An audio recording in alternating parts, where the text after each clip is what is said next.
Hello everyone, in today's video this will be an hour's worth of old stories I have previously narrated on my channel, so this will be a compilation. But without further ado, let's get straight into these stories. Also, before we start this compilation, I want to go ahead and tell you about my second commentary channel where I basically talk about anything. So if you would like to subscribe to that channel, that would be much appreciated. The link to it will be in the description and in the comments. But as always, let's get into the video. The events of this story happened 13 years ago and it still messes with me to this day even though I'm not in any sort of danger. When I was in college, I got super depressed and stressed out near my junior year. I was always super into school and just started slipping near the end of my college terms, so it threw me off bad. Never experienced failing at subjects before and it threw me into a ridiculous stress. I graduated and figured everything would go away with that, but I found myself still feeling very mentally foggy. My sister knew how bad off I was from the last few years of school, so she hatched a plan to surprise me. I always wanted to go to Miami growing up. I know how lame that sounds, but being a girl who grew up in the Midwest and even went to college there, it was always super exciting looking to me. Up to this point I traveled but never went anywhere as lively or big as Miami always seemed. My sister planned a 5-night vacation with me as a way to get me out of this mental fog and also celebrate in our own way me graduating college. I was super excited. The few months passed and it was time for the trip. We get there and the first few nights were incredible. We hit up the restaurants I had on my little list of places to try and spent many hours by the ocean. I was never a big party girl. Up to this point in my life I was drunk maybe twice. My sister was the opposite, who was at every party that happened in our hometown. She got bored of going back to the room so early every night and convinced me to go to a nightclub with her for the first time. I fought it a bit but let my guard down because I was feeling great for the first time in a long time and was ready to try new things. It was a Saturday night downtown in the middle of summer. We get to this nightclub and the line is legit wrapped around the building. It was massive. We waited in line for what felt like forever and were let in finally. I walked in the door and felt like I got shot because of the loudness. My sister dragged me to the bar and ordered some shots of some drink with a funny name. Again, I decided to just let my guard down and try new things. As more shots went down, I decided that would be the theme of the night, trying new stuff out. I was aware how boring I was and was, in my opinion, in the most exciting place in the world. Around 45 minutes into dancing and drinking, I became very drunk. Borderline blackout. I was very sloppy drunk and was aware of it. I found myself laying on a couch thing in the upstairs area, overlooking the dance floor as my sister was dancing with some guys. As I stayed there trying to consciously sober myself up, I realized how badly I had to pee. So I brought myself up to a sitting position on the couch to stand up and walk to the nearby bathroom. As I sat up, a massive man quickly sat so close to me I could feel his leather pants pressed on my leg. Absolutely over 6 feet tall and looked like some sort of bodybuilder. Admittedly, he was very good looking, but I was so drunk that I wasn't even trying to flirt and just get up to find the bathroom. He smiled at me and yelled over the music something like this, "Leaving so soon?" I remember nervously laughing and attempted to get up, but he grabbed onto my dress and pulled me back to a sitting position next to him. His smile went away and he said in a very deep tone, "I don't remember telling you that you were allowed to leave." Even though I was very drunk leading up to this, I felt like I sobered up within seconds. I never had anything like this happen before, but I wasn't going to just allow this guy, no matter how much bigger than me he is, to do that to me. I attempted to stand up again and he did the exact same thing, but much more aggressive. I thought it was insanely rude, but I wasn't afraid because of how many people were around me. He tapped my heels with his big yellow leather boots and said, "I couldn't help but notice how much I want to screw your feet." My fight or flight kicked in. I slapped him in the face and stood up to walk away. I was very uncomfortable, but I still wasn't afraid just because of the amount of people around. As I was walking away, I heard him laughing and he yelled to me, "I'm trying to decide if I want to keep your feet after I cut the rest of your body up into little pieces." I walked away very quickly as I attempted to search for my sister on the dance floor from above. I couldn't find her, so I decided to take my phone out to text her just to see I had missed a call from her. I was out of eyeshot from this dude and cut away into the bathroom so I could call her back. It was still pretty loud in there, but it wasn't loud enough to where she couldn't hear me on the phone. I went into a stall and called her back. As I was in the stall, I heard the bathroom door open and someone went into the one directly next to me. I was waiting for her to pick up when I looked down underneath the stall and saw the same guy's very distinct yellow leather boots. He was just standing there. I felt like I was about to die. I knew he knew I was in there. I held my breath and hung up on the phone, just staring at his shoes, not moving a single bit from when he shut the door. I heard the main bathroom door open again, and I immediately ran out the stall, out the door, and straight to outside the club without slowing down once. I was terrified. Just so happens my sister was close to where I came out, trying to call me to ask if I was ready to leave. I told her we needed to get back as soon as possible. We got back to the room safely, and I told her everything that happened. She suggested calling the police, but I was just ready to drop it. We changed our flight and the next night flew back home. I searched for a few years pretty actively online for arrests in the area to see if he would ever come up. He never did. After a few years, I moved on mentally and got over it for the most part. I don't know who this guy was, if he was trying to say things to scare me or if he was serious. This story begins when I was in 4th grade, so I was about 9, as I was a bit young for my grade. Because of me being younger than the other kids, I didn't get along with them very well. So whenever we would go out to recess, I would make sure to bring whatever book I was reading at the time. I had my own special place I liked to sit and read. It was a little corner of the playground where barely anybody went. It was a large patch of clovers and other overgrown plants, and had a large bush with a gap between it and the fence. I used to love to sit there. One day, I went over to my normal spot and sat with my back facing the bush. I had been reading for a while when I thought I heard a rustling sound behind me. Sometimes squirrels and chipmunks would hang out in the gap between the bush and the fence, so I didn't think much of it. That was until I heard heavy breathing and something tugging on my hair. Surprised, I whipped my head around thinking my hair had gotten caught on a branch or something, but instead there was a boy. He was sitting hunched in the gap between the fence and the bush, leaning forward between the branches with his face mostly obscured by leaves and his arm outstretched, trying to grab at my hair. I screamed and bolted for the picnic table area where the supervising teachers were. I was very shy back then, so I didn't say anything. Instead, for a long time after that, I sat and read by the teachers during recess. About 3/4 of the way through the school year, I made a friend who we'll call Matt. Matt was also a bit of an outcast, and when we got assigned to be in a reading group together, we became fast friends. He was nice enough, but even my 9-year-old self could tell that there was something off about him. He was way too clingy, barely ever leaving my side, and constantly coming up with excuses to touch me. I of course didn't have any other friends then, so I ignored it. However, one day he told me that he liked me. I had no idea how to react to this and just said nothing. He apparently took my silence as a yes, because he called my home phone later that night. My mom handed me the phone saying that a friend was asking to talk to me. Since my parents were watching TV downstairs, I decided to go up to my room so I wouldn't bother them. It was Matt. I could barely even say hello before he started saying some seriously weird stuff. He started saying things like, "What do you want to name our kids? When we get to high school, let's run away and start a family. I bet you look really cute when you're asleep."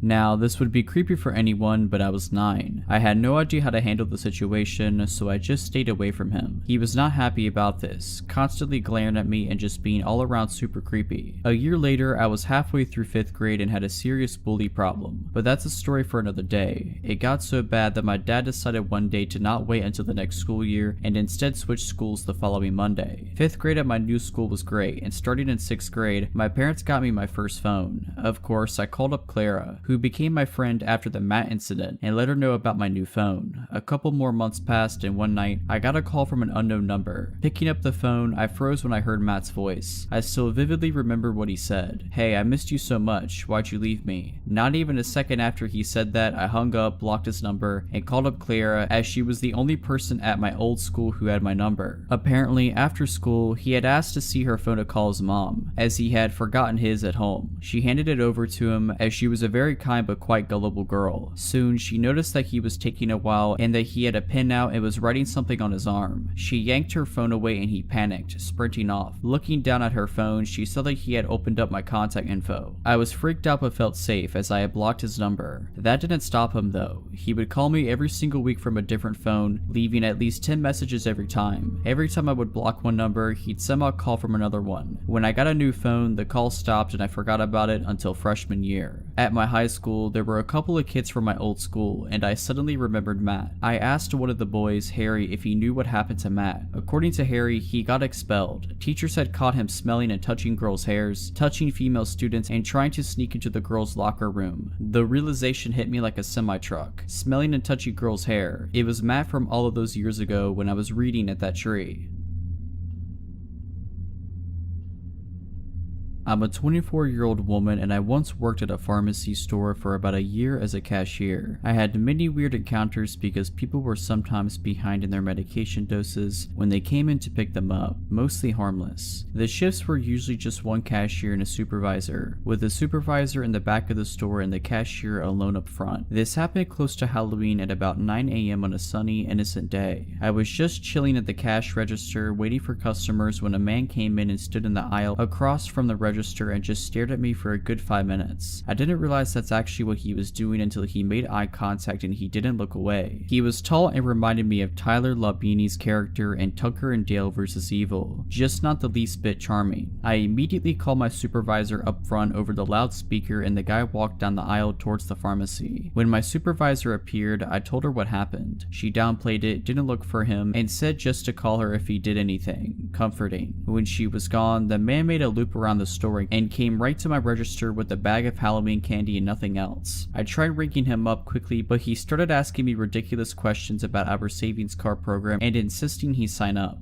I slid him a pamphlet to fill out his information because I did not want to speak to him more than I had to. He just stood there holding the pen and staring at me, then suddenly asked if I knew how trick-or-treating originated. I didn't have time to answer him before he started describing how, back in the day, the men that ruled the country would go house to house every year on Halloween and demand the daughters of every age to be handed over so they could, that was trick-or-treating in his mind. As soon as I heard that, I said, "Get away from me," and walked to the other register and called my supervisor loudly over the speaker because he was blocking my way to the back. He didn't flinch as he followed me to the next register and started talking about how all women are bad and are meant to serve men. He noted my wedding ring and said my husband could also rent me out because it was his right, and on and on. I was considering jumping the side of the register to put some distance between us so I could run. Luckily, the male pharmacist heard the panic in my voice and rushed over to the front of the store. He saw the man and shouted, "Jake, get out of here." The man, Jake, just stared at him as he calmly walked out, and it was so scary and stupid at the same time. Turns out that Jake had been a regular customer until he stopped picking up his medication. Instead, he would just come in and harass female workers, and he'd been on a police-enforced ban for over a year. My savior, Mr. Pharmacist, called the police and the store manager to cuss her out for still scheduling girls alone after everything Jake did in the past, such as ripping a toilet seat off of one of our toilets and threatened to beat a girl with it who used to work there. I quickly transferred to a different location because I just could not get over it, and the manager kept scheduling us alone.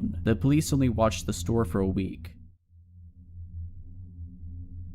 I'm going to tell you the story of a terrifying old creep that had stalked me since I was 16 years old. I'm currently 20 years old. I worked in a restaurant which was inside a bigger shopping center. My stalker, an old man named Eric, worked for the actual shopping center itself and not a store inside it like me. I had one other friend at my job who was my age, and her name was Jessica. Jessica had worked there for longer than I had, and one day she asked if I heard of this guy who worked in the shopping center called Eric. Jessica described Eric as very strange. She didn't describe him as frightening or unsettling, or even someone to be afraid of, just as a very eccentric man. Jessica has also told me that Eric had brought her a present on Valentine's Day, chocolate. Anyone would think this was friendly behavior or harmless flirting, if he wasn't a 50-something-year-old man bringing chocolates to a 16-year-old girl he barely knew. I began to see for myself that Eric wasn't just an innocent old man with a slight crush. He had other intentions. The first time I remember Eric approaching me was when I was filling up a machine near the entrance of my work. This machine was out of the view of all the other employees and the restaurant was empty. Eric wasn't supposed to enter my place of work when he was working at the shopping center, so he had deliberately gone out of his way to come and speak to me. To describe his appearance, he had gray hair with bald patches and had beady little eyes which he never averted from yours. Eric must have sneaked up on me as I looked up and he was standing right next to me, a little too close. "My name is Lucy." Eric asked me, "Lucy, are you married?" He almost laughed after he asked me this. He had a smirk on his face. Eric liked to ask me questions that he already knew the answer to, just to see my reaction. I began to clock on to the fact that Eric had been going a little further than just approaching me at work, and instead stalking my social media accounts in the weeks following this first encounter, such as Twitter and Instagram, when he began asking me very specific questions about things I had posted about in the days before. For example, I had posted on Instagram about a tattoo I got, which was in homage to my favorite band. I was serving a customer one day, only to be interrupted interrupted by a shrill but quiet voice. It was Eric. His eyes were huge and he had a look of pure excitement and menace on his face. He had yet again entered my workplace when he wasn't supposed to, just to talk to me. He asked me, "Lucy, what's your favorite insert band here song?" I felt creeped out. The tattoo I had gotten was covered by my work uniform, so the only way he could have seen it was going through my Instagram page. I forced myself to forget all about it and carried on working. Over the course of a few months, Eric would come into my workplace more and more frequently, asking me bizarre questions and still reciting back to me things that I had tweeted about or posted on Instagram. Every time I would see him, I would get visibly uncomfortable, and he liked it when I got uncomfortable. All while this was happening, Jessica approached me and let me know that Eric had followed her in his car on her walk home from work, slowing down to ask her where she lived. I had also been told other disturbing news about Eric from multiple different people. It seemed as if he was becoming more invested in whatever his intentions were towards me and Jessica. News had traveled to one of my managers about Eric's unsettling actions towards me, and this manager informed me that a few years ago, Eric was rumored to have followed a young girl who used to work for our restaurant into a toilet. Things didn't quite make sense to me. He was known for being a creep yet still employed at the shopping center. On one hand, I was glad to know I wasn't just creeped out for no reason, but on the other hand, I was frightened as he'd been doing this for years yet no one had stopped him. There was a woman who worked at the same place as me called Rebecca, and she had some sort of disability which caused her to befriend and be trusting to people without knowing anything about them. It seems that Eric took advantage of her, as he had asked for her phone number and she gave it to him. Rebecca had shown me her text with Eric. He had texted her things like, "Rebecca, are you alone?" and "Rebecca, are you sat on the bus alone?" But the most unsettling part of it all was the text from Eric that read, "Rebecca, could you please let me know any information on the girls that work at insert restaurant name here?" I was stunned. I was constantly questioning why this old man was so bent on finding out everything I do in my life. He had gone out of his way to source information about me through a vulnerable person I worked with, and I was scared he was going to go further. One night I was watching the movie Grease with my family, and I tweeted something stupid like, "Grease is my favorite film because it's a great film, right?" Anyways, the morning after my tweet, Eric approaches me in his usual way and utters, "Do you like the film Grease, Lucy?" The same usual smirk lit up on his face. I tried to carry on with my day, but spent the entirety of my shift feeling a little shaken up.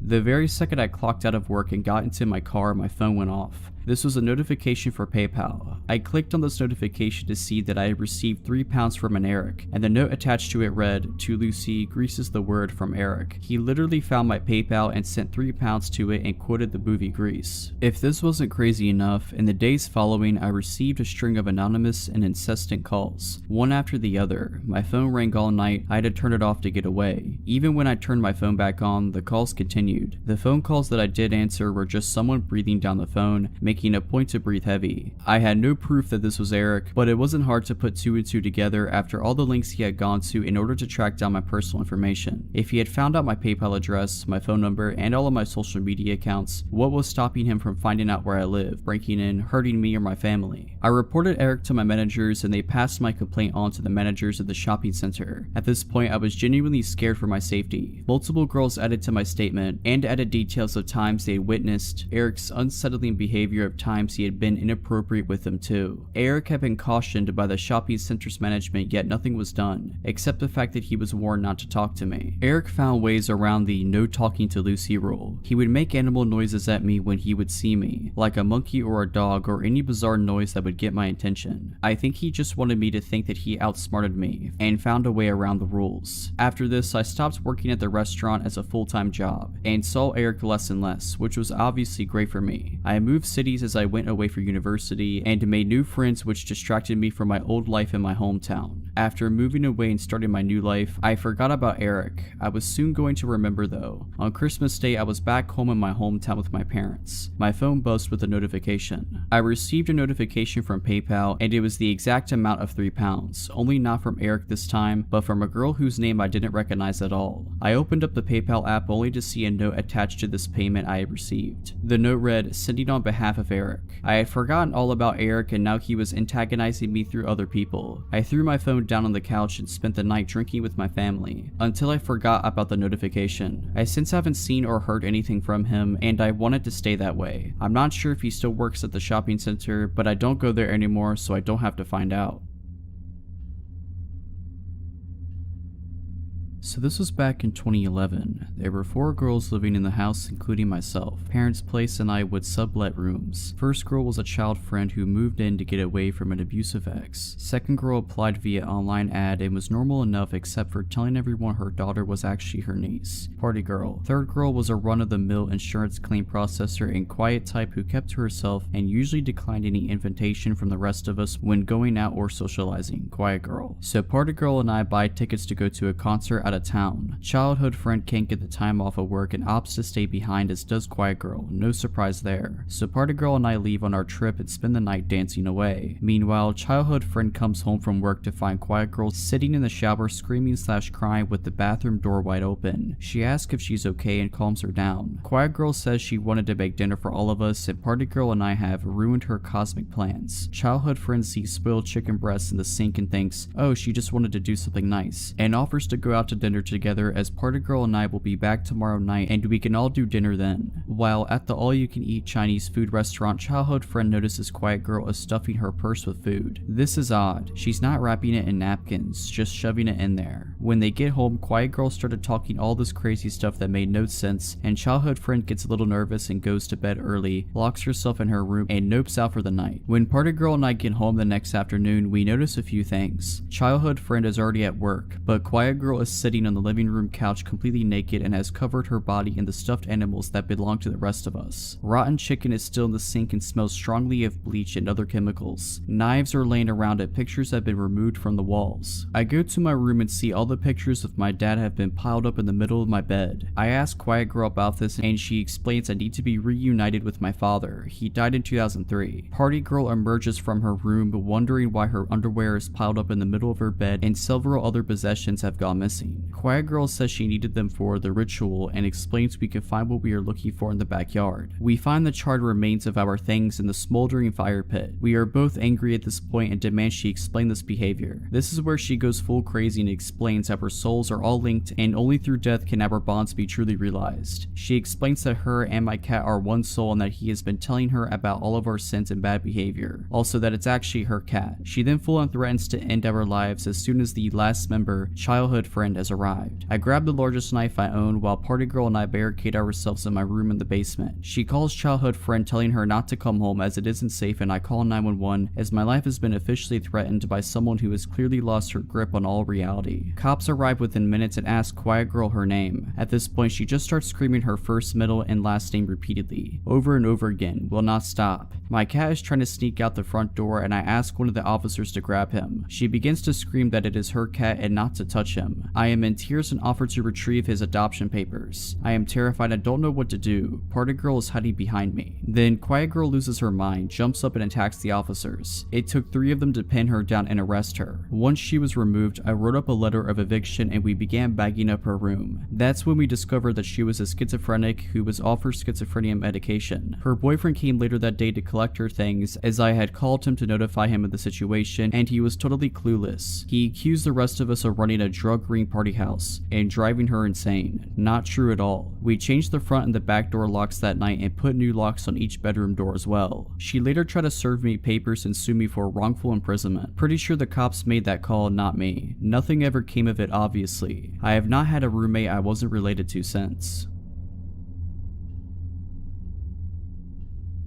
This happened about 2 years ago when I was 22. After work, I stopped at a local convenience store to buy beer. The cashier looked familiar, but it's a very small town, population of 6,000. He acted odd. I asked how he was doing to make small talk and he just stared at me. I instantly felt uncomfortable, so I only glanced at him a few times before I left. I arrived home 10 minutes later and decided to browse Facebook. I had a friend request. The guy looked familiar. He was a local, so I accepted him. A few hours later, I realized it was the cashier. He'd got my name off of my ID and added me not even 5 minutes after I left. I told my boyfriend, we agreed it was weird. A few days later, he came into my work. I asked my boss, she'd never seen him in there before. He grabbed milk and initiated small talk with me. I felt uncomfortable. He asked if I remembered him, told me his name and that we'd been good friends in high school. We never said 2 words to each other. I was trying to be polite, told him yes, I remembered. After a few minutes, my boss pulled me in the office. She was watching through the window and could tell I was uncomfortable. It was a small farm pharmacy, and we were all close. He started coming in every few days. If I wasn't there, he'd ask for me. After a few weeks, my boss would pull me in the office whenever he'd walk in. All the managers were briefed and did the same. That was all they could do until something happened. Then he stopped coming in. We didn't see him for a few weeks. I was relieved and went about my business. I was allowed to carry my cell phone on the floor. My mom was very sick, so if she needed anything, the managers were fine with her calling me. I got a text from a random number shortly after. I asked who it was and they replied, "You don't remember? You gave me this number. It's my stalker. I'll call him George." My heart started pounding. I sent a polite, short message back. After I work, I checked to see if my phone number was anywhere on my Facebook. It wasn't. George started messaging me daily, calling me babe. I was freaked out to say the least. My boyfriend was working out of town with limited cell reception, so I couldn't let him know what was going on. A few days later, I got a message from an old classmate I still talk to once in a while. "Hey, did George ever get a hold of you? He said there was an emergency and needed to contact you. Is everything alright?" I broke down crying, finally acknowledging that yes, I was being stalked. I didn't know if he was violent and he knew where I worked, so I sent him something like, "Hey, I just wanted to let you know that I have a boyfriend. I didn't want there to be a misunderstanding between us." That's when it got bad. He called me a liar, telling me he doesn't know why my ugly self would even think he was interested in me. "No man would be interested in your nasty self." I asked him to leave me alone. The insults got worse. I shut my phone off and tried to ignore him. A few hours later, after calming down, I turned it back on. The last message he sent read, "I know where you work. I know where your house is. I could kill you in your house. Try to call the cops on me. I'm in New York right now. Do it. They can't protect you." Obviously not as legible. I could tell he was mad and wrote it in haste. I called a friend and explained, showed her the text. She took me down to the police station where I showed them the text. I filed a report and later got a restraining order against him. Turns out he already had 2 other restraining orders from girls he'd done this to as well. My boyfriend came back a week later and I told him what happened and had to stop him from hunting him down. Last year, he tried getting my number from a friend over Facebook. She blocked him. I haven't seen or heard from him since, thankfully. There have been very few times in my life I've been that scared.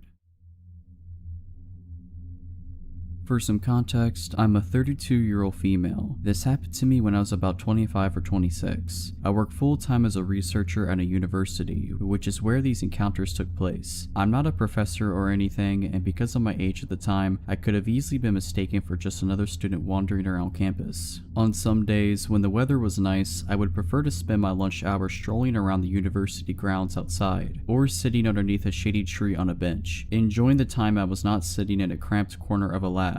On one of these days, I was sitting on a bench enjoying the fresh air, and a male student walking by asked if he could sit next to me. I'm a pretty shy and awkward kind of person, so even though I really would have preferred sitting alone, I said sure. He initiated simple conversation, to which I obliged, but being careful not to be too forthcoming. He mentioned he had seen which department building I came and went from, which slightly alarmed me, given I had never seen this person in my life. But I pushed the thought from my mind. After all, the weather had been decent lately, and I had nearly spent all of my lunch hours for the past week outside. He asked if I was studying within the mentioned department, to which I told him I was not a student, but rather I worked there. He told me he was an engineering student, and then followed up with asking me out to coffee sometime. I apologized and told him that I had a boyfriend and would have to decline. We parted ways after that, and I assumed I probably wouldn't see him around again. About a week or 2 went by, and I was spending another lunch hour outside on campus, sitting on a different bench somewhere, seemingly out of nowhere. The same man from before asked if he could sit next to me again. Admittedly, I don't remember what he started talking to me about at first. My mind was reeling and I was rather uncomfortable having to potentially turn this guy down a second time. Sure enough, he asked me again if we could go out for coffee sometime. I apologized and reminded him that I had a boyfriend and I would not be meeting him for coffee. And again, he left after that. I was feeling rather anxious now, but it still hadn't reached a level where I felt I had to be too concerned. A few days later, I had finished work and was leaving the building to walk to where I had parked my car. The university charges a fortune for parking passes, even if you're employed by them, so I had always opted for free street parking about a 10-minute walk away from campus. My walking route would take me down several quiet residential streets, with minimal car traffic. Even pedestrian traffic was pretty sparse on the busiest of days. It wasn't until I was about halfway to my car, down one of these quiet back streets, that I noticed someone walking directly across the street from me. But keep keeping a few faces behind. I noticed him from my peripheral vision and didn't want to flat out turn around to stare at him. It wasn't uncommon to see someone else by any means. I was just always trying to be aware of my surroundings when walking the streets alone. I had to make a few turns coming up anyways, and the chance that they would be going the same way as me was slim. But he did. He made all the turns I did, still walking on the sidewalk across from me, a few steps behind. I still did not want to look at whoever this was. I didn't want him to know that I was aware of what I thought he was doing. I quickened my pace to a speedy walk. I was approaching the first of two busier streets before I would reach my car. His pace quickened to keep up with me. That was the moment I panicked, the moment I was sure that he was indeed following me. After that, I started a full-out jog across the first of the busier streets. He ran to keep up behind me and was now on the same side of the street I was. I was now nearly at my car. I had to cross the last busy street and get about 100 meters and I would be there. But it was crossing the street that worried me. I often had to stop and wait a good minute or so before it was clear enough to do so. If this were the case, he would catch up with me. As if the stars aligned, as soon as I made it running to the busy street, I had a gap to cross. I booked it as fast as I could, finally turning around once I had made it, to look and yell at the man who had been pursuing me. It was him. I could have suspected, but now it was confirmed. It was the engineering student whom I had turned down for coffee. Stop following me. I yelled at him from across the busy street. Can I just talk to you? He yelled back. I didn't even answer him. I mean, the answer should have been obvious from the start, and I was certainly never going to give my time to anyone who had just followed and then chased me for about 1 kilometer. I keep moving quickly to my car, so determined to get out of there that I didn't even care if he saw which car was mine. He had given up following me and never tried to cross the road to my relief. I got home and broke down. I was shook. I had some anxieties walking to and from work after that. It wasn't long before a coworker and I would walk most of the distance back to our cars together after work. I even changed where I started parking for a time. A few weeks had passed since the incident, and I had not seen him around campus at all. I had started spending my lunches in the lab instead of outside, but occasionally I would go to the student center to buy lunch instead. This one particular day, the food court in the student center was packed, almost shoulder to shoulder. I was standing in line at a burger stall, and I heard a guy try and get someone's attention through the crowd. I look up and it's him again, waving to me and trying to make his way through the people. I panicked, and even though I'm terribly shy, I started a scene and yelled to him to leave me alone. His face dropped instantly as people stared at us, and he slinked back into the sea of students. My heart was pounding and I was shaking. I don't even remember if I ended up getting food after that. I went back to work, and from then on was even more focused on my surroundings than I ever was before. It's been 5 or 6 years since then now, and I still work at the university. I am so relieved to say that I never saw him again after the food court, and haven't had any other harrowing accounts on campus. I never asked the guy's name, so I couldn't even report an incident to campus police or anything. All in all, I'm just glad I never saw him again, and I can only hope he never did this to any other girl before or after me.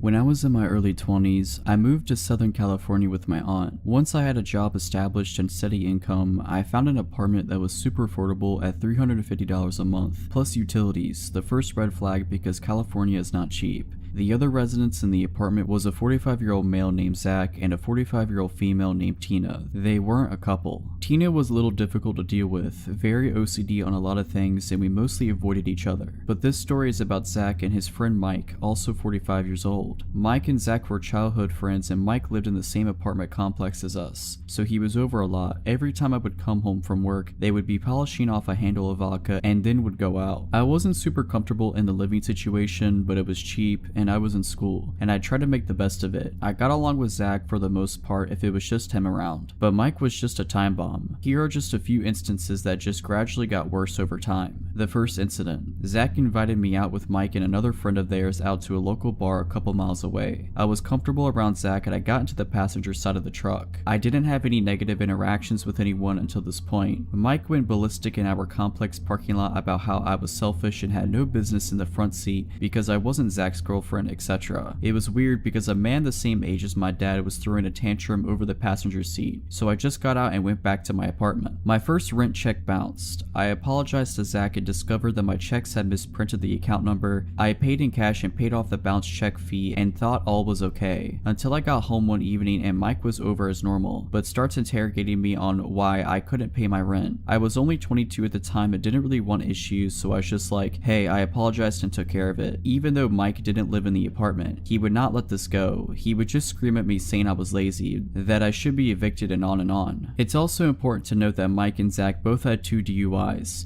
Zach was a school teacher and ended up being let go because of the DUIs. However, both men continued to drink excessively all the time. I also had to have a key made for the lock on my bedroom door because it would get violent a lot, and that was my safety net. A lot of other instances happened, but this one takes the cake and is the point to the story. Zach and Mike had gone out and took an Uber to whatever local bar. I had gotten home and went straight to my room as always. I hear the front door swing open and Mike was pissed drunk, screaming his head off about how he lost his new iPhone. This guy starts beating on my bedroom door, demanding to be let in because he knew I had his phone. I cracked my door open and he had stepped away from the door with his fist balled up like he was going to hit me. I told him I didn't have the phone. Mike circles back to the one time, months prior at this point, that my rent check bounced and I obviously need money. He demands that he come into my room and tear my room apart looking for said phone. I told him absolutely not and shut/locked the door. Mike started banging on my door and trying to unlock it, threatening my life, saying he was going to kill me and lots of other gross and scary things. I was told if I called the police that he would beat me to a bloody pulp. This was especially scary because my aunt was my only family nearby and she wasn't really helpful. She just told me to be an adult and deal with it. Other than that, I didn't really have a support system. I told Zach a couple of days later that I would be moving out immediately and would not be paying rent for that month. Then out of Zach's dark bedroom, Mike just pops up with a smile saying bye, almost taunting. I hurried into my room and locked the door. I could hear Zach blaming Mike for me moving out and Mike continued to just call me names and asking how I had the money to move out. The iPhone was found for anyone who's curious. It had fallen out of his pocket in the Uber he was in, but obviously the first step to finding the iPhone was to flip out on me versus calling the Uber driver. This was almost a decade ago and I don't know what happened to that pair.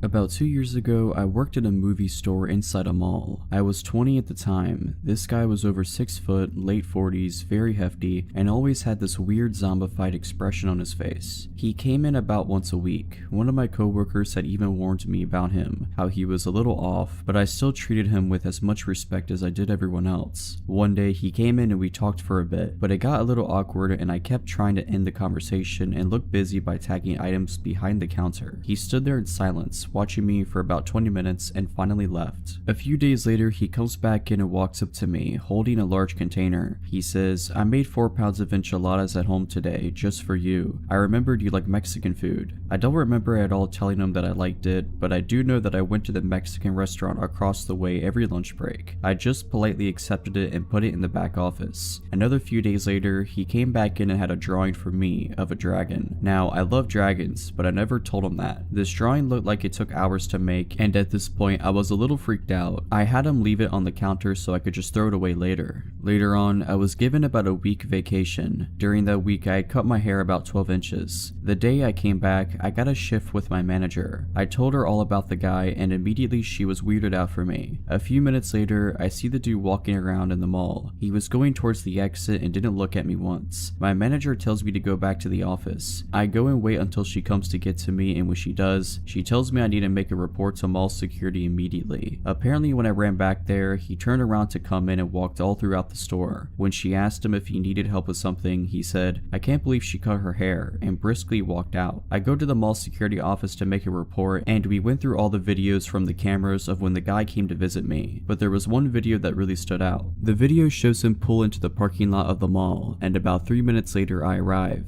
This was really early in the morning and no customers were here yet, but there were cars in the lot. I didn't notice him at all. It shows me walking through the entrance and him following me. Right as I open the entrance door, the man starts sprinting towards me. I walked inside just in time. It shows him stop and just stand in front of the door, watching me through the glass walk a little further away. He begins walking normally inside the mall. I never noticed him behind me. That part really screwed me up. The video gave the security every reason to ban him from the mall, and they did. They later told me they gave him a background check, and he had 4 counts of stalking with restraining orders from different girls on his person and was on probation.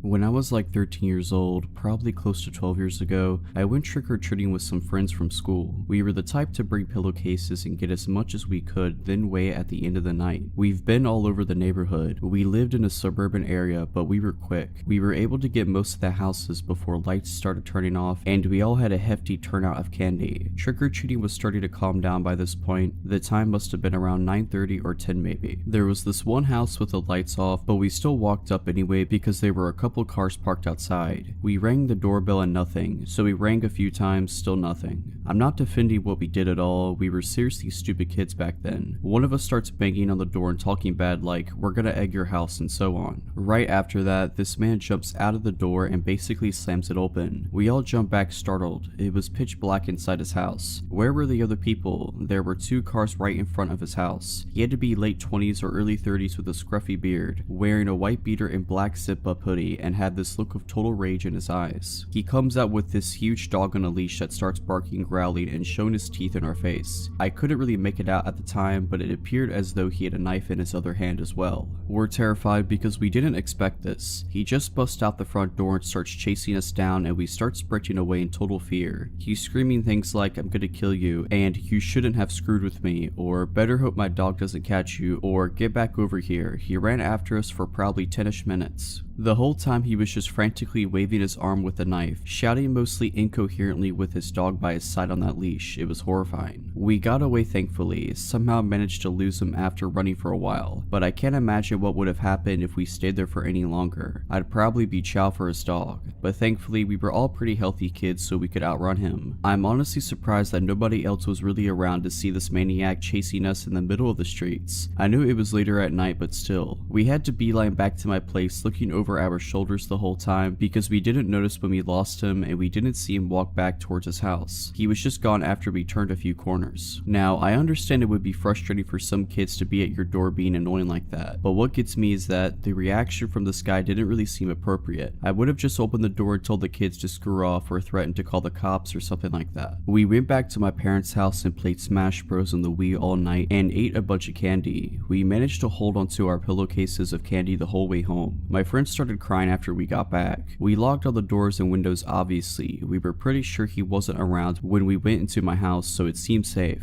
That guy's house was right in front of the middle school I went to, and I had to walk right by his house to get to school every day. So fearing for my safety, I told my dad. We went back to that house the next day to knock on the door. In hindsight, we probably should have called the cops and let them handle it, but my dad is a confrontational, no BS type of guy, so we went over and knocked on the door. This time there were 3 cars in front of the house. This mother opens the door and we could see inside their kids watching TV. When we told her what happened, her face went pale and she immediately rounded up her family and got them outside, fearing this crazy person might still be in her house. She told us that her family went out to another friend's house in the city next to ours for Halloween that night to do all their trick-or-treating. They didn't get home until the next morning because they stayed the night there. It was at that point that cops were called to search the house while we all stood outside. They didn't find anything though, no trace of him turned up. He must have been long gone by then. It turned out that the guy was able to get into their house because there was a window unlocked in the daughter's room on the bottom floor near the front door. Luckily, nobody was in the house that night. The only notable thing the woman could tell the police was that she noticed a car with dark windows parked down the street for a while but didn't think anything of it. He must have been posted up in there with his dog scoping out houses and noticed this whole family get in a car and leave and figured that would be a good opportunity to make his move. So who was this guy? Nothing was stolen from the house, and nothing looked ransacked or the family obviously would have noticed. The family said the front door was still locked when they got back too, so he must have locked it again and went out through that same window to cover his tracks. I'm pretty sure this was before those Ring doorbell cameras were popular, and I don't think they had any security cameras set up either. I'm not sure to be honest, maybe he was just a drug addict and didn't have a reason for any of it. His eyes did seem pretty crazy and wide open, like he was strung out on something.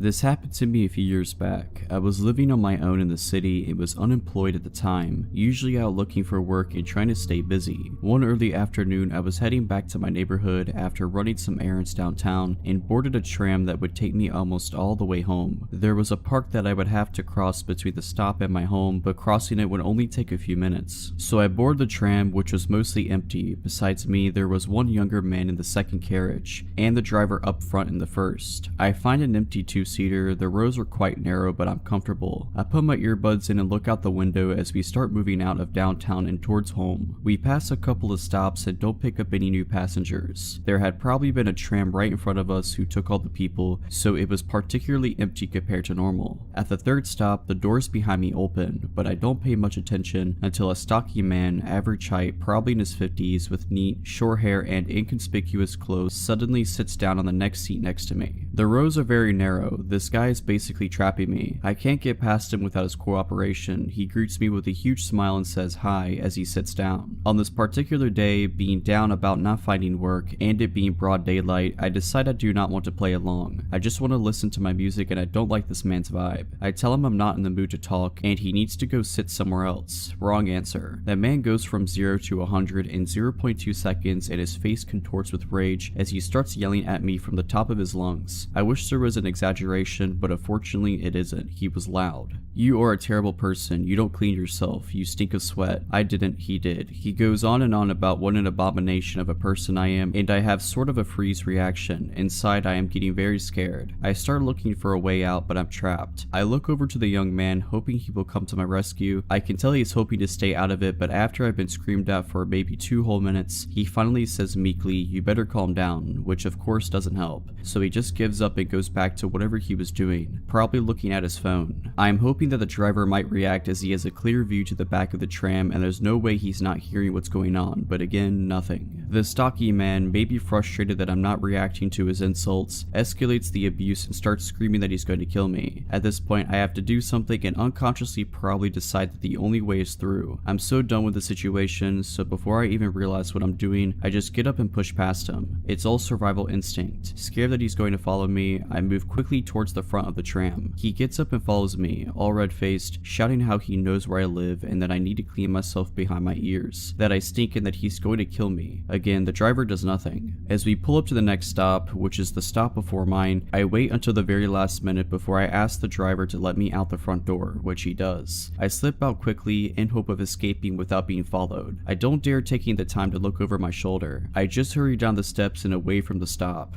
I am so scared. Only when the tram has left the station do I take a second to look around me and he's not there. A brief sense of relief washes over me before I start worrying that he's going to get off at the next stop, which is normally my stop, and that he will be waiting for me there. It should have come as no surprise that I do not want this guy to follow me through the park or know where I live, so I spend a good hour just walking around, trying to get my nervous system out of panic mode and staying close to shops where there are other people around before I finally make my own way home.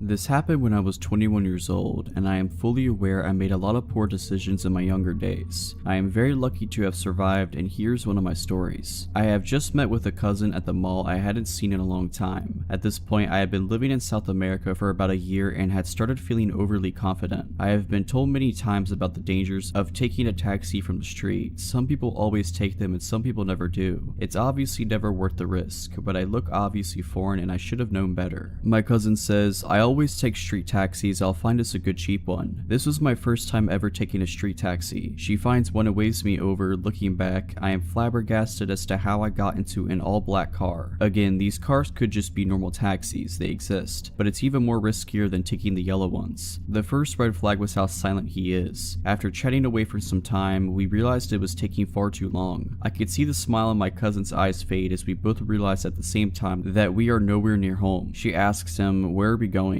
and he mumbles under his breath, not really saying anything. We both know at the same time that something is very wrong. I remember vaguely thinking we had just went into a circle and wondering why he'd waited so long to rob us. It had to have been over 30 minutes. He finally gets off a highway and stops the car just past the ramp, and we are on a very quiet street. He opens his dashboard and pulls out a gun. I'm terrified to say the least. In that moment, all you think about is surviving. A car drives by and he yells, "Don't turn your head." He then tells us to give him everything we have. I take off my backpack and even my jacket out of panic. He orders us to hand over our phones, which we oblige. He then says, "I will let you go, but if you turn around to look at my license plate, I will come and kill you." He lets us out of the car and we run for it, but we are in a very, very bad area. I'm dressed inappropriately for the area, especially after handing over my jacket. A foreigner wouldn't dare come here. Everyone on the streets was staring at me up and down, and one man yells, "Aren't you going to get cold?" I try to cover myself with my hands as I felt so unsafe. We ask a couple of people to try and contact for help, but what do you know, they they have no more minutes on their phone. In South America, it can be very dangerous and very poor. We find no police, but we do find security patrol people. They take us back to their office to contact the police, only for them to tell us we have no data and the phones are broken. So my cousin and I keep walking. It's the middle of the night and we are again in some obscure area. An hour must have passed by now. Then we see a police car and we are running for it. We tell them we had just been robbed and they ask, "Did you get a license plate number?" I reply, "No." The police officers shrug and say he's probably at the club now celebrating all the money he made, and proceeded to laugh. I then asked to use their phone to have someone come pick us up, to which he says, "Hurry up, I don't have much data." We get home, but I find out that the person who robbed us used my cousin's phone to contact her family. Luckily, she was already with her parents at the time when they called, but there was a woman in the background crying hysterically, faking to be my cousin, and they were trying to get a ransom from her parents. He was never found and nothing was done. I wonder what would have happened if it had just been one of us, and I am grateful that nothing more sinister happened. A week later, my friend and I are ordering a taxi, the safe way of course.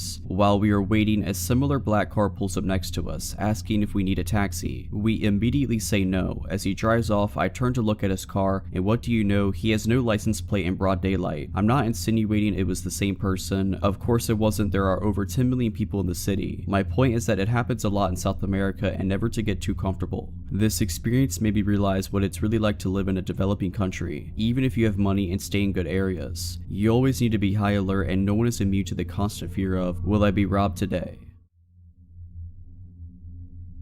Brief setting and context. I'm a woman in my 30s, caring for my elderly parents, so staying in a downstairs room in my childhood home at the moment. The window faces the main street, which is an average residential street in a fairly quiet area. The bed faces the window. I often leave the window open at night since I need it to be cool to sleep, and I haven't really worried about it since there's a cabinet with an aquarium in front of the window area, not blocking the window from view, and I can reach to open and close it, but it would make it difficult for someone to climb in. My dog, Sable, also always sleeps in the room with me. While she's a sweet-natured, medium-sized dog who doesn't look the least bit threatening, she's a fantastic guard dog in that she's always alert to any noises, and will stand her ground and bark and growl if she senses a threat, so I've never really worried about the open window. After tonight, I won't be able to do it again. It started at maybe 3:30, 4 a.m. sometime. I was awake. Since I care for my parents, I often have disrupted sleep patterns and I'm awake at odd hours. I was reading a book and heard Sable growl, low and deep. Then she jumped off the bed and began pacing a bit, looking up at the window before jumping up at the cabinet by the window, barking. I shouted, "Hey, we're calling the police, my dog will bite," just in case there was someone there, and went to look out of the curtains to the side. I didn't see anything. I pulled the curtains closed again and made sure to pull the right curtain over, then drew the left side curtain, the one that covers the open part of the window, all the way over, covering the right side curtain too, tucking it down so any wind wouldn't be able to move it. I wasn't really alarmed then. It's a fairly quiet residential street, but there are foxes around that we sometimes hear, and occasionally someone passing by or the neighbor's gate next door will make Sable growl or bark, but she doesn't usually react the way she did this time. She'll usually growl but stay on the bed, and her reaction was much stronger than normal. I thought that even if it was someone scoping out the open window to potentially break in, they'd see now that the room was occupied by a person and dog, and would go find an easier target, but mainly I guessed it was just a random noise that she heard outside. I was wrong. It was a good half hour or more later after I'd relaxed and thought I might doze off soon. Then I heard her growl again, a really serious, deep and low growl, and I listened, again, thinking it might be foxes or something, but I heard what sounded like deep breathing noises. I sat up and looked up at the window and my heart stopped. The curtain had been pulled back and lifted at the bottom, like someone peeking under it, and I could still hear the heavy breathing. I shouted, "Hey," again, and moved from the bed to the side of the window so I could see past the curtain, and saw the figure of a man move away from the window to the right towards the front door and the exit of the front garden. Too dark to make out features or clothing, it was just a dark male figure. Shaking, I immediately thought that since I knew he'd moved away and wasn't at or under the window, I reached and pulled it shut, grabbed my phone and called 911. One thing that creeps me out in hindsight is that it would have taken a few seconds for me to moved from the bed to the side of the window, and that was after I'd shouted and he knew he'd been seen. But he must have stayed there even knowing I'd seen him until I moved the curtain and could see out. Then he moved away. The heavy breathing also had to be deliberate. It was so loud, like someone trying to frighten me. While on the phone with the police, I went around the ground floor of the house turning lights on, making sure the rest of the house was still secure, and it was. Very careful to lock doors and all the other windows at night, and everything looked undisturbed. 2 patrol officers came shortly before 5 a.m. and took the report. They suggested asking the neighbors if they have camera footage and to let them know of a potential prowler in the area tomorrow, and they went to drive around the area, saying that they'd be wanting to know what someone was doing wandering around at 5 a.m., the time the police arrived anyway. Since the dark meant I only saw the shape of a person, no real description, I doubt they can do much. I couldn't even be 100% certain it was a man, but the breathing and the figure I saw instantly made me think male. The outline of his head looked smooth, so either bald or wearing a tight cap, and height would have been probably around 5'8" to 5'10". I'm still shaken but feeling angry and violated, and wishing we had a camera system now. We'll be looking into that. I never thought anything like that would happen. Don't have any enemies, no recent exes, no one I know of harboring any grudges, since I'm caring for my parents full time now. I'm not out socializing or making any enemies, nor are my elderly and disabled parents. I have to think it was someone who was looking to break into a house, but for the fact that they came back so much later, maybe someone on drugs or having a mental health episode. There's a passage around the side of the house to go from the front to the back of the garden with only a small side gate, meant to keep the dog confined, not designed to keep others out. It would be easy for someone to access against the back of the house. They were bold enough to come back a second time, even knowing a person and a dog were in the room, perhaps hoping I would have fallen asleep by then maybe.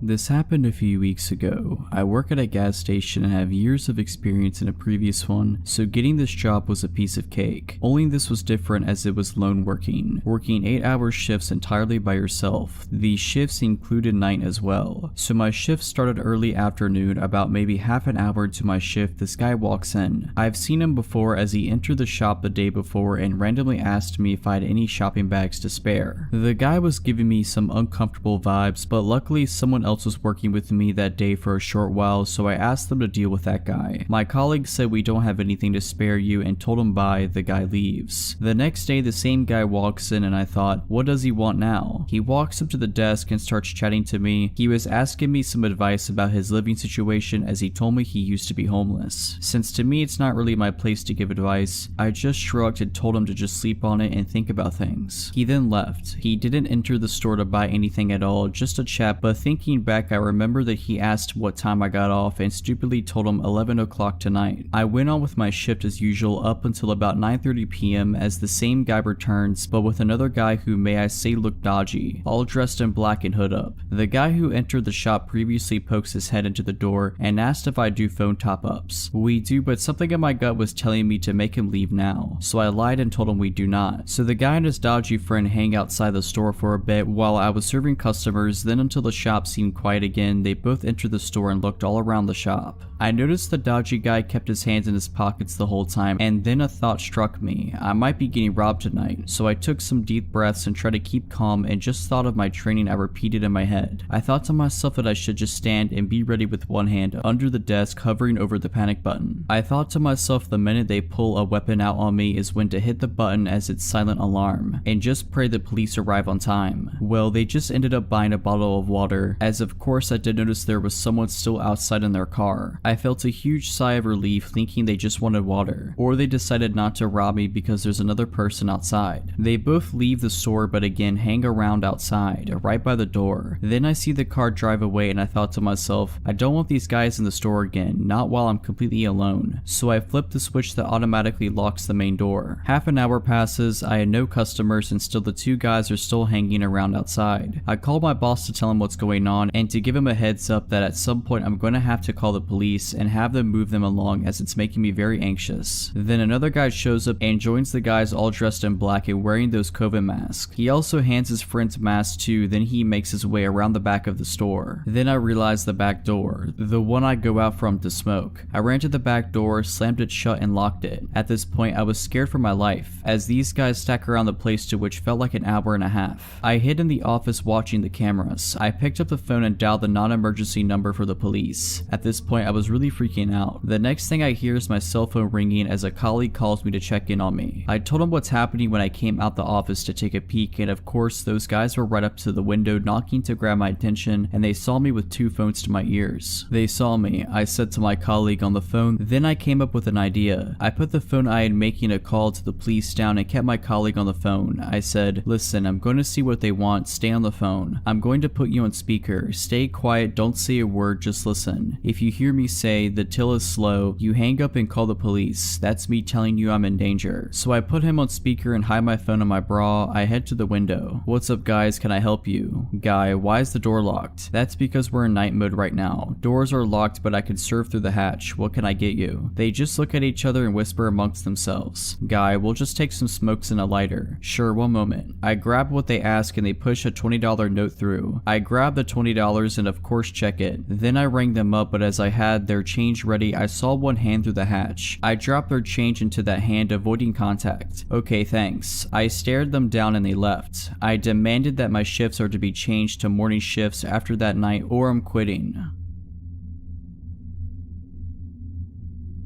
Back when I was around 17 or 18, I would go out to parties with my friend at night. It was my best friend at the time, Ivan, and his cousin Caesar that would invite me out that night. I had been talking to a friend of Ivan on Facebook about meeting each other. This girl had a birthday party that day and invited us all to join her. So I took a bath, got ready, and my friends pulled up for me in a small car. I said bye to my mom and got in, and we went to buy beer for the night and a pack of smokes for everyone. Back then I would smoke a lot. My friend told us that he had been in contact with this girl on Facebook and that she accepted to come to the party with him tonight. We were all impressed and happy for him. We pulled to her house and parked near a park to wait for her. I remember a group of people walking around the park, but since they seemed our age, we weren't too bummed out. My friend called her to come out and my friend Caesar stepped out for a smoke. I was sitting in the back not wanting to come out because of these guys outside. They seemed to be asking for trouble because they begun to argue about something really dumb with him. So my friend Ivan told me to step out just to have his back in case anything went down. We went to the party and had a great time. I hit it off with the girl I was talking to and later found out she kissed pretty much every dude that was there before me. Nevertheless, I was still grateful for the opportunity and said goodbye. As we headed back to my house of my friend's date, she seemed very quiet. I knew they hit it off during the party but now looked stiff and even scared. My bud and I were riding in the back to let them have the front to themselves, but she was just nervously looking at her phone. When we arrived, she wanted to get out and my friend, trying to score points, said, "Wait, I'll walk you in." She did not like this and said just go. We were a bit buzzed in the back and wanted to have a smoke, so we all stepped outside and watched them go to her door. I remember laughing about something with my friend when the mood suddenly became so dark. She started screaming, "Go now, get out of here." A car pulled out nearly in front of us and people with bats and blunt instruments got off so fast I barely remember how I got back into the back seat. The girl said something along the lines of "leave them alone" and held him while a bunch of dudes got out. My friend Ivan got into the driving seat and started the car. Thankfully, it started right up without trouble, but a big bottle of liquor then hit the windshield, cracking the top corner. I saw some guys come from the right side of the car where we were standing and quickly went to the other side to let my friend have easy way in into the back right seat. As I turned the corner, I saw this massive looking guy come up to me and barely had time to close the door and pull the lock down. Dude was punching my window. My other friend wasn't so lucky since he actually got hit in the head and had barely made it in the car. He couldn't even close the door because one guy was grabbing his leg. All of this happened in the span of 6 seconds. I acted all out of instinct and thankfully we got in, and my friend stepped in the gas while zigzagging in case they would shoot at us. We were all scared and wondered what had happened. As we got back to our neighborhood, my friends were fuming. Both of them knew their way around the fight and could hold their own. Thankfully, I still had some cash left and told them we should go buy some illegal beer at midnight and tried my best to calm them down and convince them to not go back. My friend Caesar had actually woken a dude up in the middle of the night with a phone call and the man was ready to show up and throw down. After a few beers and a lot of talking, I convinced them it wasn't worth it and to just let the night end. I got home and my parents never found out and I just fell asleep. The next few days, my friend Ivan called me and told me that the girl's ex-boyfriend was actually a lead gang member. My heart dropped out of my chest. We had been seconds away from getting beat down and maybe killed by a bunch of people for a date. If it wasn't for our quick reaction and her backing them up a bit, we may have not made it. All I can say is trust your gut and your instincts in the end. It can all happen so fast.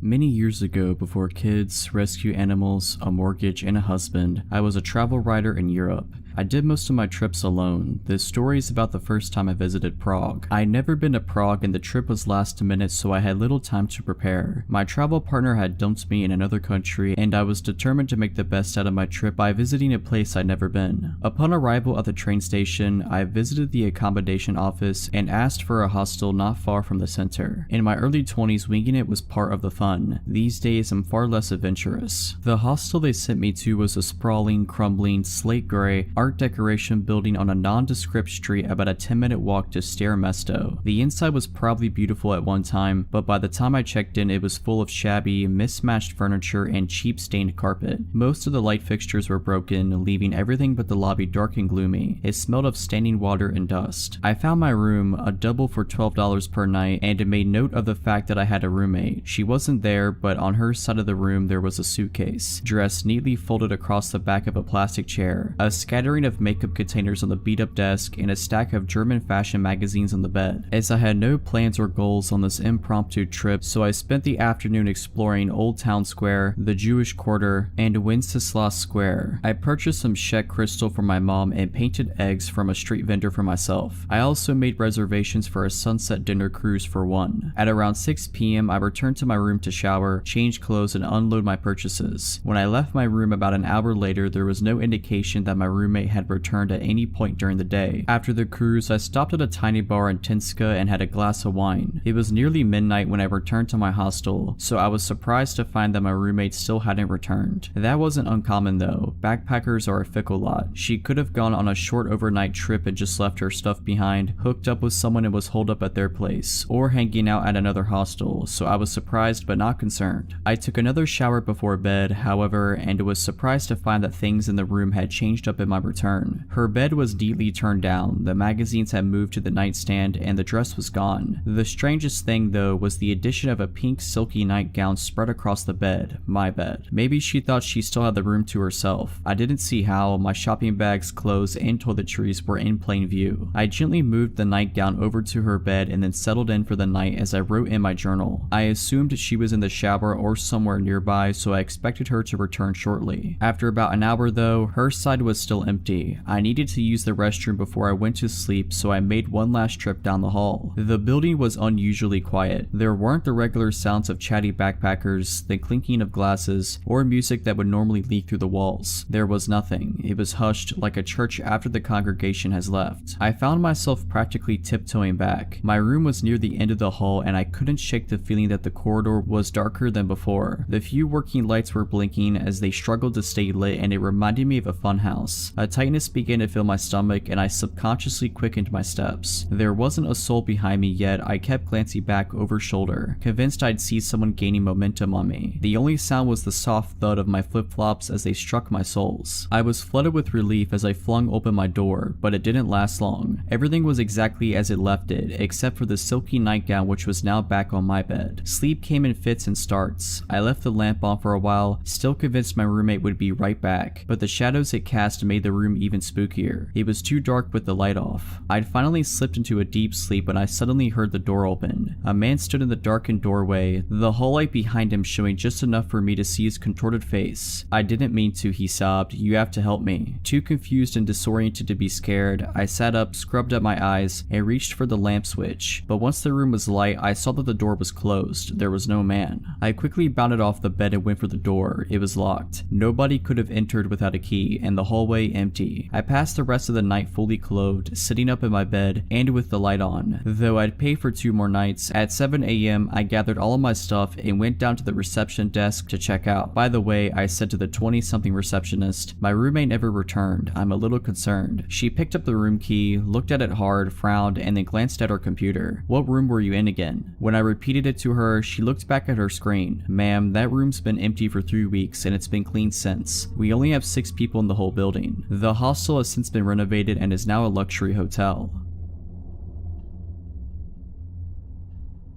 At the time of the story, it's mid-October, I'm 20 years old and a senior in college. I got out of class at 9 p.m. and headed downtown in my college town to see about an open mic thing that was supposed to be happening at a lounge. And around that time, there was a guy who would play accordion on one of the corners of the main thoroughfare. Didn't find accordion guy, and either the place was closed or it wasn't an open mic night. Don't quite remember. But as I'm walking back down one of the main streets in downtown that heads back onto campus, I came across this very drunk woman begging two other women for a ride home. I think the girls were getting into an Uber or they didn't have space or something. Point is, the other women weren't taking her and couldn't/wouldn't help her. Mind you, this is a Thursday at 9-ish at night. When she finds that the other women can't help her and I'm walking past, she turns to me to ask for my help getting home. For context, I still have my backpack on. My phone's running low, but I've been at this school and in this town for 3 years at this point, so I know downtown and campus pretty well on foot. To note, I do not have a car at this point in time. She gives me an address and it's maybe 15 to 20 minutes walk north, slightly northeast of where we were at, and I knew the general area where it was, so I was more than happy to be a good Samaritan and walk a drunk woman home who didn't feel safe. I would regret this later. She's incredibly thankful and overjoyed that someone is willing to help her get home. The route we were going to take was super straightforward and I knew exactly where I was in relation to the rest of the town. She says that she has to pee really badly. I reassure her it won't be that long and she'll be back at her place. She says that she was out with her boyfriend and he left her at the bar alone, drunk and mad at her about something. Says she's from out of state. I commiserate with her that what he did was bad. She asked me about what I'm studying. I confided that I was finishing a bachelor's of science in information technology. She's bemoaning this boyfriend that's at home that I'm walking her back to. She keeps trying to walk with me up against my side or slightly behind me, and I'm like, no, walk slightly ahead of me or keep some space. She has a dermal piercing on her cheekbone that's hard to miss. She is getting more and more manic and weird as we walk along. We get about a half a mile into north downtown, less than a mile from the address she gave me, and the boyfriend's calling her and being a real douche. I'm about done with this guy from the stuff she's telling me about this and that and the other thing, so she puts him on speakerphone and I tell him to chill out. We're on such and such road close by. His tone changes in an instant. He goes from hostile and angry to surprisingly chill. That threw up a million more red flags for me. She starts saying that I'm going to have a good time at her house. I'm looking for an exit. Every bone in my body is screaming at me to get out of this situation. We get to the end of the road, which coincides with an intersection that has a gas station. I say, hey, let's stop here to use the bathroom. She says that she doesn't have to use the bathroom anymore. I'm scared. I tell her, well, maybe you don't have to, but I do, which was true. We go into the gas station. I head immediately to the bathroom and text one of my friends asking if she was working and if she could pick me up or if I needed to call the campus safe ride home program. Friend says it'll be a minute if I'm willing to wait. I agree to wait. I come out of the bathroom and this drunk woman, if she was even actually drunk to begin with, has vanished. Nowhere in the store, nowhere outside that I care to look. I buy a soda and wait for my friend and her friends to come save me, effectively. I'm later told that maybe the woman was affiliated with human trafficking, and to be honest, with the vibes and the changes in tone and the narrative that was being spun around me walking this woman home, and how she just completely vanished on me when I got to a safe place with lights and cameras and such, I have to wonder if that wasn't the plan. I won't ever know for certain, but it certainly scared the ever-loving daylights out of me as a 20-year-old. My friend and her friends pull up and take me back to one of their dorms, and I spend more of the evening with them so I wasn't alone. Forever thankful for 3 underclassmen for rescuing me from a gas station at 10 p.m.